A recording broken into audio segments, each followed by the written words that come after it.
নামো এখানে। চারিদিকে অনেক অন্ধকার, শেষবারের মতো অন্তত বাড়ি পর্যন্ত ড্রপ করে দাও না। এখন থেকে তুমি একলা থাকার অভ্যাস করে নাও। যাই হোক, আমাদের ডিভোর্স তো হয়ে গেছে, বাই। আমাকে একলা রেখে যেও না, আমার অনেক ভয় লাগছে। এখন থেকে তোমার জীবন এই অন্ধকারের মধ্যেই কাটবে, কারণ স্বামী ছাড়া জীবন কালি হয়ে যায়। তোমার বাড়িতে ফোন করো। হ্যালো বড় ভাই, আমার স্বামীর সাথে আমার তালাক হয়ে গেছে, তুমি আমাকে নিতে এসো। আরে আমি একটা কাজে ব্যস্ত আছি, তুই মায়ের কাছে কল কর।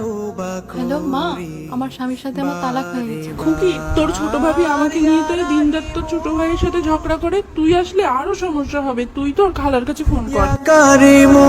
দেখলে তো, তালাক দেওয়ার জন্য সবাই উস্কে দেবে, কিন্তু তালাক হওয়ার পর কেউ আর পাশে দাঁড়াবে না। তুমি সম্পূর্ণ একলা হয়ে যাবে, সবাই শুধু তোমাকে ইউজ করবে, কেউ আপন করে নেবে না। আমার ভুল হয়ে গেছে, আমাকে তোমার সাথে নিয়ে চলো। এখন কান্না করে আর কোনো লাভ নেই, তোমার বুঝতে অনেক দেরি হয়ে গেছে। এখন থেকে তোমার রাস্তা আলাদা, আমার রাস্তা আলাদা। আমাকে নিয়ে যাও।